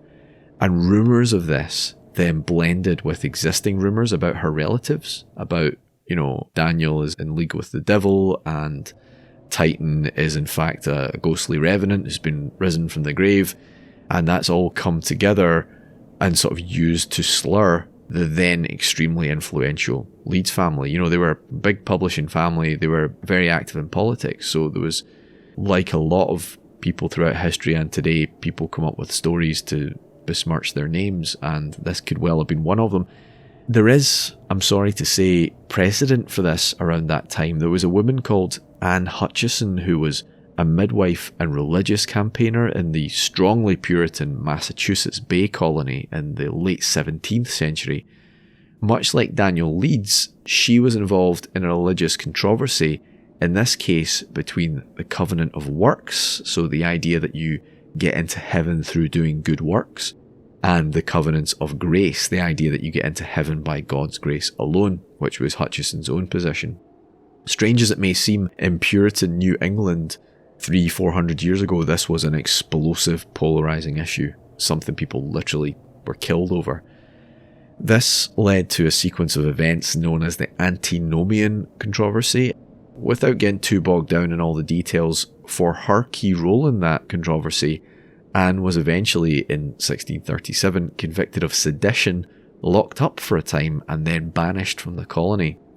John Winthrop, a magistrate involved in the controversy itself, who also served as the judge in her trial, so no conflict of interest there then, a man who at one time had complimented her as a woman of ready wit and bold spirit, now cast her out of the colony and called her a woman not fit for our society. In 1638, following her detention and then the journey to exile in Aquidneck, Rhode Island, where she would later become one of the founders of the town of Portsmouth, Anne, who had been suffering from a raft of health complaints and quite possibly didn't even know she was pregnant, unexpectedly went into labour. She gave birth to not a human baby, but what her doctor described as a mass resembling transparent grapes.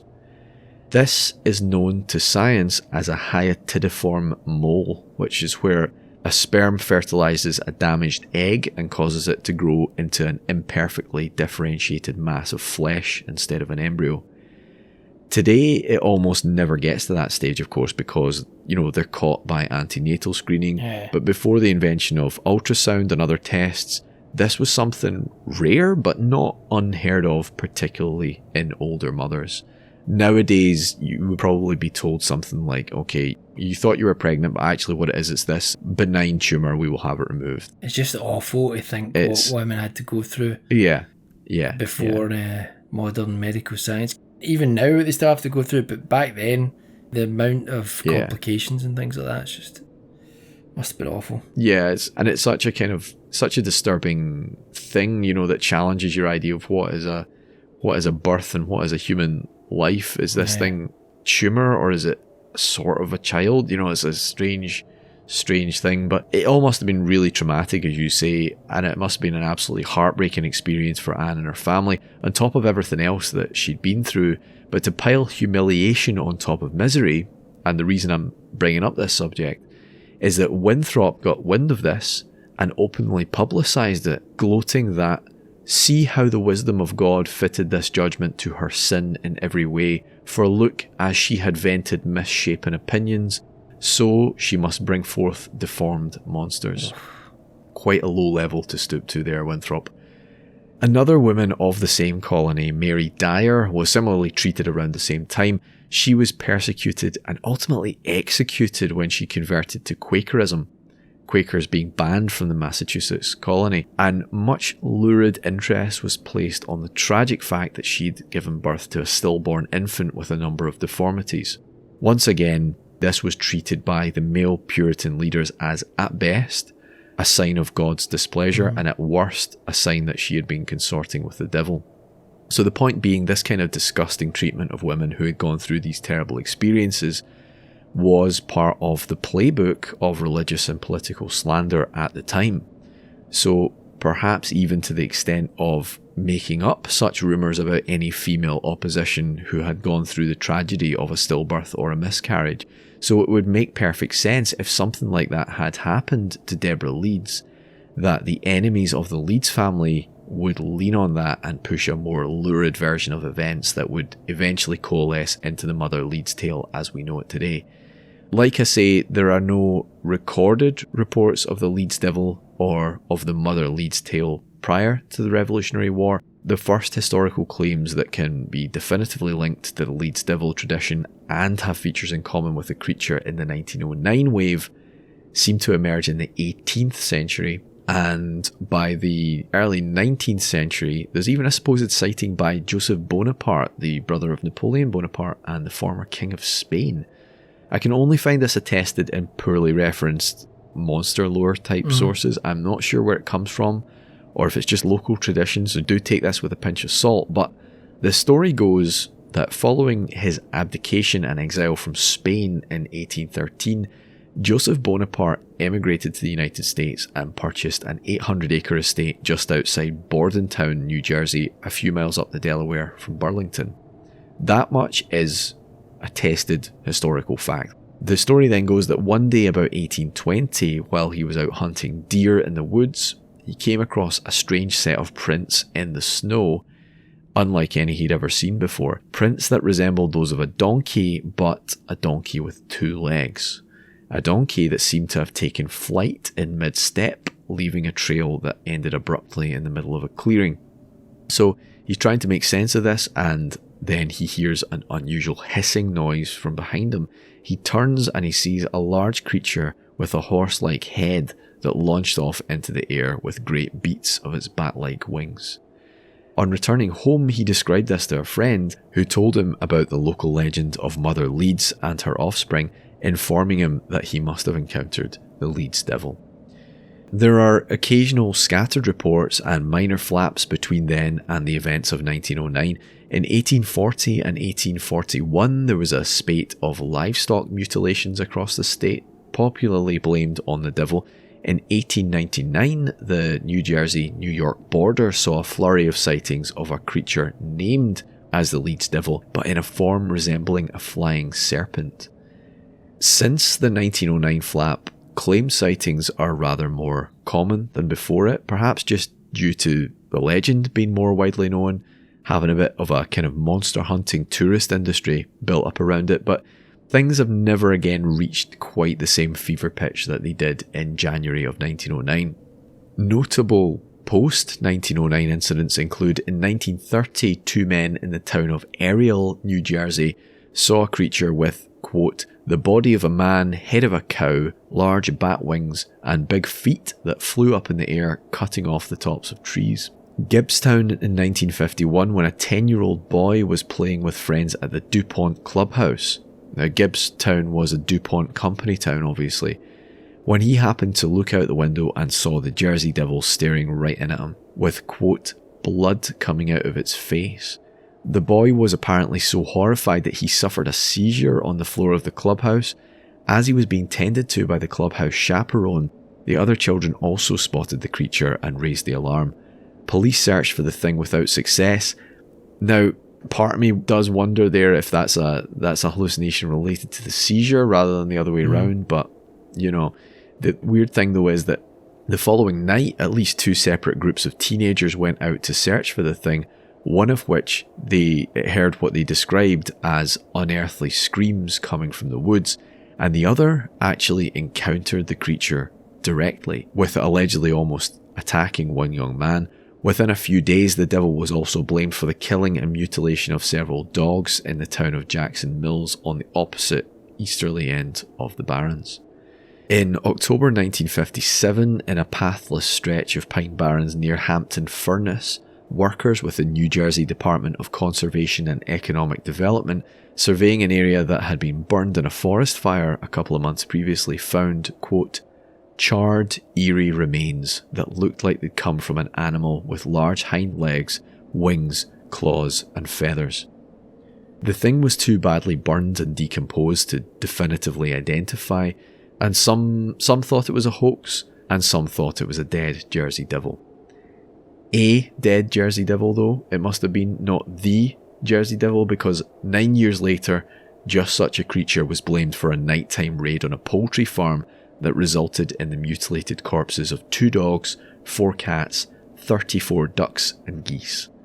One of the dogs, a 90-pound, 40-kilogram German Shepherd, had been dragged a quarter of a mile from the farmhouse and torn to shreds. State police investigating the attacks found unknown prints in soft mud near the farm, prints larger than a human hand.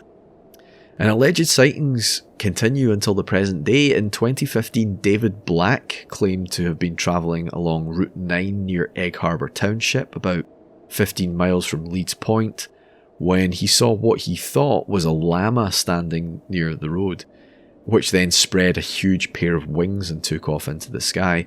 Black was able to snap a picture of this on his phone, and, well, it doesn't look very aerodynamic, let's put it that way. Let me see if I can show you a picture of this.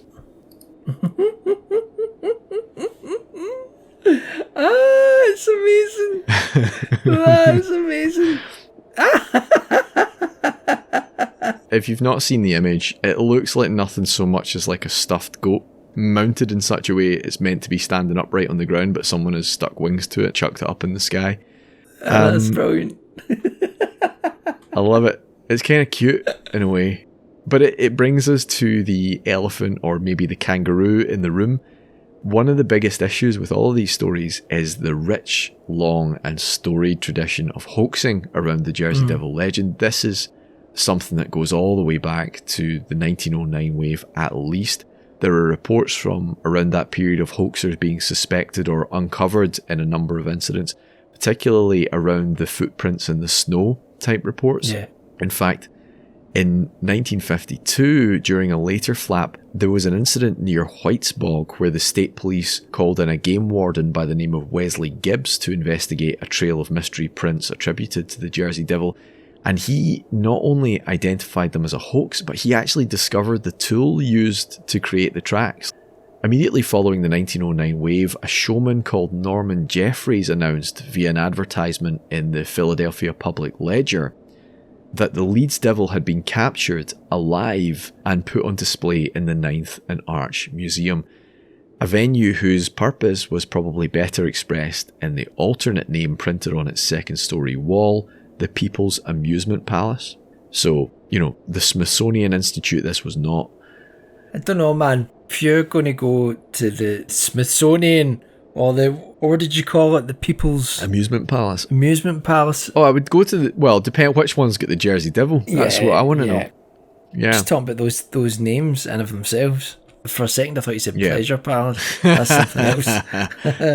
You don't want to know what they got the Jersey Devil to do after dark. Oh, God. According to Jeffries, the creature was known as a kango wing, a rare cross between a kangaroo and an Australian water bird, or in some accounts, between a kangaroo and a bat, which had been captured, brought to America for study, and then had escaped, causing the rash of horrific encounters. Watson C. Buck, perhaps the last surviving insider on Norman Jeffries' Barnum-esque scheme, was interviewed by Bill Reed of the New Jersey Public Broadcasting System in the 1960s, and this is transcribed by James McCloy and Ray Miller for their 1976 book, The Jersey Devil. According to Buck, Jeffries, quote, went up to New York State, rented a large kangaroo from a friend, brought it to Philadelphia, and painted green stripes on it. The kangaroo licked his stripes and like to died, which I think is local dialect for almost died. Then he tried another paint which the kangaroo accepted, and he made a set of false wings which the kangaroo promptly demolished. So he made another set out of thin bronze this time and covered it with rabbit fur. Then to continue his hoax he went to the Tenderloin, got 15 or 20 roustabouts, dressed them in farmers' clothes, and took them, the kangaroo, pitchforks and nets to Huntington Park, which at the time was closed. It had a large fence around it so people couldn't see what he was doing. He took the kangaroo in there, and these so-called farmers spread the nets and pitchforks and captured the monster so they could get a picture of it. Jeffries then took the kangaroo into the cellar of the Old Dime Museum, fixed the stage up, put gnawed bones on the floor, brought the kangaroo in, and he was ready for business. But the kangaroo wouldn't cooperate. Stubborn bastard. So he stationed a boy holding a stick with a nail in it at the back of the stage. The audience was led in, the boy poked the kangaroo and it jumped to the front of the cage, green whiskers flowing, bells ringing, and just for an instant he was seen. Then the curtain came down and Jeffries was ready for another batch of sightseers. It's terrible, terrible animal cruelty, but I do also admire his persistence. Yeah, I would never imagine that I would get away with a scheme like that, but he obviously made a pretty penny from it. Yeah, it's mental. It's ridiculous, but it's also pretty disturbing when you consider the poor kangaroo. Definitely. Poor thing. Having these wings put on you and being poisoned with paint and poked up the arse with a stick with a nail in it. This is why we can't have nice things. People poking kangaroos up the arse with sharp objects. I know. But it's just bizarre. But anyway, McCloy and Miller also discuss how, quote, a devil scare is often standard procedure on the camping trips of young people into the Pines. So again, this long-running tradition of pranking and hoaxing around the Jersey Devil. You go camping with a group of mates, it's expected someone's going to try and rig up a Jersey Devil scare. It does kind of tie into another tradition in the US, typically sort of from more western states. Snipe hunting. Well, yes, and the fearsome critters tradition where people at, say, like logging camps and stuff would sit around and make up these tall tales about strange animals, composites of different animals, like the jackalope, actually, which, the rabbit with the antlers of an antelope, like the hugag, which is an animal like a moose but with no joints in its legs, like the fur-covered trout. You've just got these strange creatures that people just make up, the snallygaster, things like this. So maybe to some extent the Jersey Devil doesn't necessarily originate from that tradition, but that tradition might also have fed into that a little bit.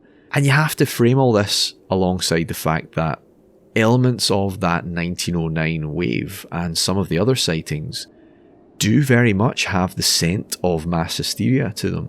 The hoof prints in Burlington and elsewhere often differed wildly from one another. So you would have some that were the size of horses or donkeys' hooves. You would have some that were like tiny little horses or donkeys' hoofs. You would have some that were cloven hoof prints, like an inch across. Clearly not the prints of the same animal. And that, of course, suggests There's that... big ones and wee ones, Martin. Everyone knows that. But different shaped feet? The life cycle. Yeah, I don't know. The animal changes. Yeah, it sheds its body. Yeah, okay, Yeah. alright, okay, yeah. But to me, that all suggests that the prints were made by many different animals that were being seized on by frightened witnesses who had these monster rumours on their minds. In the Devil's Footprints episode, I think we talked about how certain rodents and certain birds can leave tracks that look like horseshoe shapes or cloven hoofs. And that applies just as well here. The appearance of the creature itself has quite a lot of variety, and it appears, on average, let's say, to get a bit more fantastical as time goes on. The earliest 1909 sightings really just have more of a bird-like quality. It's a big, strange bird with some features that don't quite fit and the people have never seen before. Further down the line, it then gains antlers, sometimes it gains reptilian features, sometimes it's like a giant dog, you know, it diversifies. Again, the suggestion is we're not dealing with a single creature. We've discussed incidents of people literally fainting at the mere sight of prints. Prince? The sight of Prince? Prints? Yeah, well, Prince. I'm sure plenty of people have fainted at the sight of Prince. Leave him alone. Not in a good way. That's true. You know, not even talking about the creature, I just hear the man was tiny. seeing the marks in the snow that might belong to something and getting so scared that you just pass out from fear. You've got mills and schools closing around Burlington because so few people were willing to brave going outside. And I think that just gives us like a small glimpse into how on edge many people were. Once people are at that stage of fear, you're absolutely ripe for misidentifying things, leaping to panicked conclusions, or to be the victim of a hoax. Yeah. So I think it would be dishonest not to give this the consideration it deserves. The implications are obvious. So as much as I do kind of lean a bit more towards the skeptical whenever we talk about high strangeness of this type, I still don't really like to be in the position of completely shutting down anomalous explanations. But I have to admit, I am struggling, even for balance's sake, to find a way to mount a strong defence for the Jersey Devil as being a cryptid, as in an unknown animal. There's been a few attempts, like early on there were those who tried to explain it as like some kind of pterodactyl, but they're pretty threadbare, to be honest. One theory with a zoological bent, though, that does maybe stand up a little better is that the Jersey Devil, or at least a few of the early sightings, and perhaps just enough in 1909 to initially trigger the panic, might have been either a sandhill crane or a hammer-headed bat. Now, the hammer-headed bat is an absolutely astonishing likeness for the traditional appearance of the Jersey Devil. The name doesn't really do it justice, but the hammer-headed bat, or big-lipped bat as it's sometimes known, has a huge head and face that looks more like that of a goat or that of a horse than a bat. I'll send you a picture of this. Oh my god. It has these huge wings with a span of up to 1 metre. It's maybe a bit smaller than most of the claimed sightings and reports of the Jersey Devil, but when I saw this thing, and I think maybe you too, I don't know, but it just took my breath away with how much some of the photos just look like a miniature Jersey Devil that someone's captured. Yeah, if someone had held that up and said, "What is this?" I would not have said that's a bat. Like, wow, that's incredible. It's a weird looking thing, but the issue is, as nice as that would be to have as an explanation, the issue is the hammer-headed bat is native to East and Central Africa, not New Jersey. There's also, aside from the appearance, not really any reason to think one or a group of these were ever let loose or whatever. With exotic pets and stuff, it's certainly possible, but I really don't see this equatorial animal surviving more than a day or two in snow-covered northeast US in winter. But it's just such a great looking thing. It would be perfect if that did turn out to be the Jersey Devil. It's incredible. It's absolutely incredible. The sandhill crane is less of a striking visual match, at least in the sort of daylight pictures that you'll see of it if you look it up. for the sort of folkloric image of the Jersey Devil, but it does have the advantage of being naturally present in the area, albeit extremely rarely, though it was once much more common around the Delaware River and the Pine Barrens before human activity basically wiped them out east of the Mississippi by around the start of the 20th century. So if it was a rare outlier or a few stragglers that did happen to end up there in 1909, it wouldn't necessarily be a common sight anymore. But what's funny is that a few of the people did liken it to something like a crane. But people were like, well, I wouldn't expect to see a crane here. Why would a crane be in New Jersey? But actually, these creatures did once live in New Jersey and still very rarely find themselves straying there. It's got a wingspan of 2 meters. Yeah. It's a tall bird. It's got an elongated head. Wingspans up to 2.5, I think, is the record. What's interesting is they hop and run along the ground to get up to speed to fly, which in some of the accounts, you've got this thing running along the ground and scaring people and then taking off into the sky. So that's similar behaviour. They have this weird, eerie sounding call that isn't miles away from that description of sounding like someone sawing through rotten wood. Yeah. Sounds like Day of the Triffids. Yeah. And the way their legs hang down as well, it's like the legs don't fit with the rest of the body when they're in flight. It's like, it does look like they're from a different animal. So they've got grey plumage that when it's lit up from below will look white or look like it's glowing. In spring and summer, they mate and raise chicks up north in Canada and Alaska, and their wintering range goes as far north as New Jersey. The wintering range is as far north as New Jersey, and then further north of that's where they would mate. It really does resemble more some of the early sort of ghost-like bird-type reports. Some accounts, as I've said, even likened the appearance of the creature to a crane or saying it had crane-like legs specifically. Obviously, neither of these animals could possibly account for all the sightings and all the appearances and all the behaviours described, but then the accounts are so diverse, like a single actually anomalous monster couldn't explain them all unless, as you say, every 5 minutes it was shedding into a different body shape. I think when you have some hoaxers helping things along and you have the press exciting interest in the story and maybe exaggerating a bit, making people look out for things they wouldn't normally look for, leading to honest misidentifications and in some cases full-blown hysteria kicking in.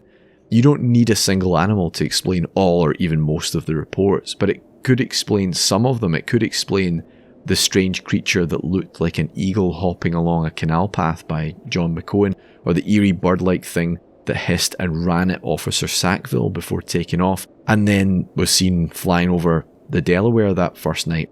These simpler early encounters, early within that particular flap, could have just been the spark that set imaginations running wild. And, could they have been caused by something like a rare sandhill crane? Maybe. But what's interesting is that the sandhill crane in just the last few years has shown signs of starting to recolonize this part of the country. There are new wintering flocks that have been recorded in New Jersey at, believe it or not, Burlington and Cape May, and all along the Delaware. So it definitely seems like the areas in question here are mostly prime habitat for these animals. It'll be interesting to see in the coming years if the numbers of sandhill crane visiting these areas continue to increase. Will there be an effect on the number of Jersey Devil sightings? So, yeah, with the Jersey Devil, it seems to me that you either have to be willing to buy into the idea that at its root, this is genuinely some kind of paranormal entity that comes and goes, like Mother Leeds' 13th child, or maybe the Lenape people's menacing spirit. Or you're going to lean towards the idea that it's probably a product of various facets of human psychology, misidentification, hoaxing, hysteria. Or you just feel it's a mystery and you're happy to let it remain a mystery because mysteries make life fun and interesting. If you're in the first or second camp, I know there's probably nothing I can say to convince you to switch over.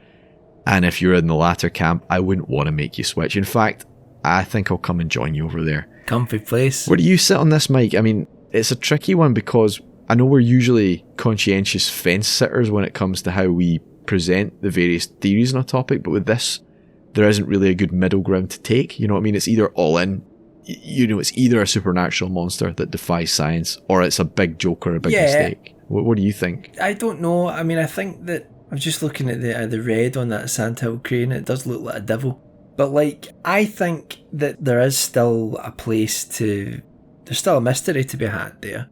Yeah. I think that it's just... You've laid out a really good reasoning for where the ideas may have come from, and over time we've talked about folklore many, many times in the podcast, about how those ideas are then spread over time, and they shape not just what stories people tell, but they shape how people interpret things that they encounter. Mm-hmm.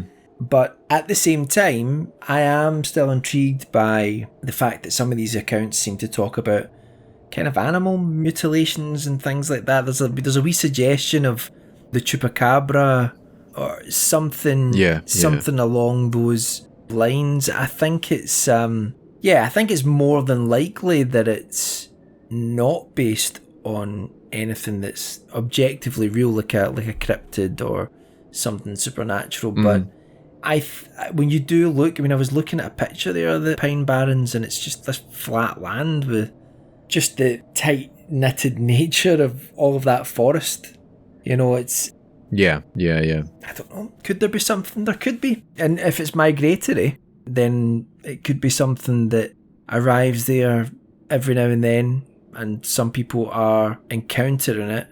But... Oh, yeah. I don't think it's impossible. The story, it's a fun story to tell, and it's also interesting how, especially the stuff from like 1909, could be a really good study in hysteria, and how the fact that, you know, more than one person was talking about something trying to get into their house and things like that, you know. What was going on there? You know, could some of that have been human behaviour that was then interpreted as that? Well, one guy did actually mention that he'd recently given witness against someone in court, and I think I mentioned that when his dog turned up dead, he initially thought that those people had got back at him, but then he realised that they were prints, and then decided it was the Jersey Devil. I mean, there's always a possibility, I suppose, but to me it's like, with a lot of cases, there's some elements where you go, whoa, that is really weird, that really gives you something to get your teeth into. There isn't really much to get your teeth into in the sort of cryptid direction with this. No. I was expecting more, let's put it that way. What I did find was more in the direction of either hysteria and hoaxing or the kind of paranormal direction. And I don't want to make it sound like there's absolutely no chance that there could be anything sort of biological and unknown in this, but there just doesn't seem to be a huge amount pointing towards that, at least not as much as you would have in a lot of other cryptid type cases. It's less of a cryptid case than I thought it was going to be before I started researching it. It feels more like an urban legend in a lot of ways. It's got that sort of quality to it because this takes place over hundreds of years. So it's very difficult to be able to say anything really definitive about it. It's an interesting story. It's probably not real, but like I say, it looks like a pretty big area. I don't know. I always leave the door open for, well, you know, maybe there's something. But I do agree with you that it seems to be more likely that it's some sort of superstition. I kept thinking back to the film The Last Broadcast, because I remember that, you know, from 1998. It was a found footage film that... I've not actually seen it, but I know it's about this. Yeah, it's more infamous, I think, than good. I haven't watched it in many, many years. Part of it is good, but it switches between first-person found footage to third-person all of a sudden. And it's really jarring, but, I mean, it was made for like $900 or something like that, you know, so... It actually was before the Blair Witch Project, wasn't it? It was, but I think there's debate about... I think the people behind The Last Broadcast claimed that the people who made the Blair Witch Project maybe almost ripped them off.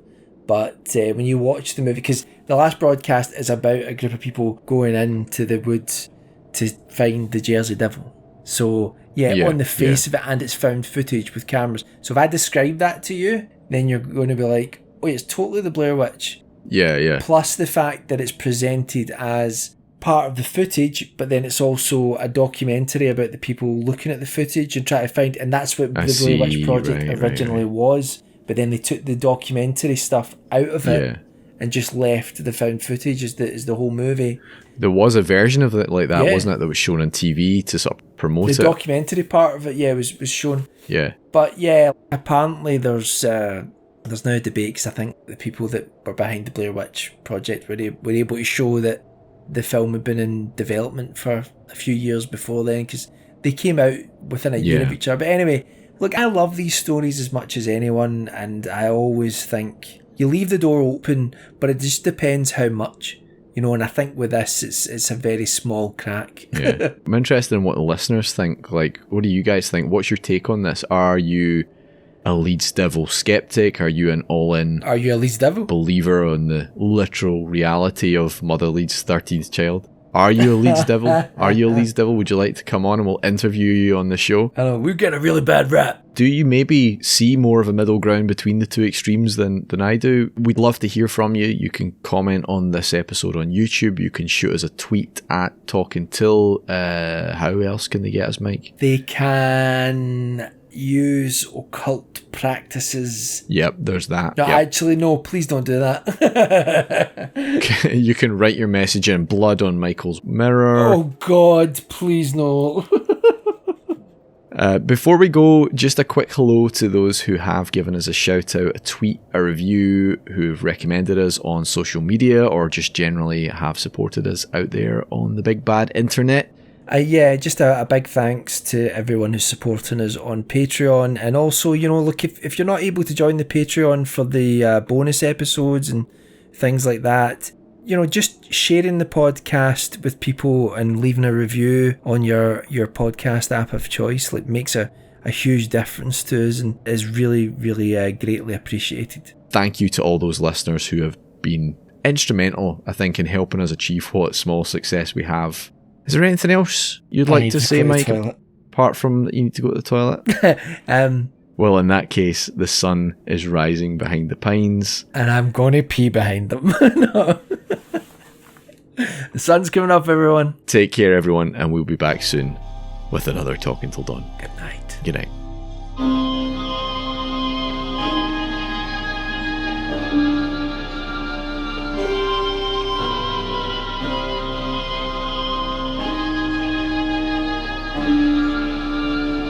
Thank you.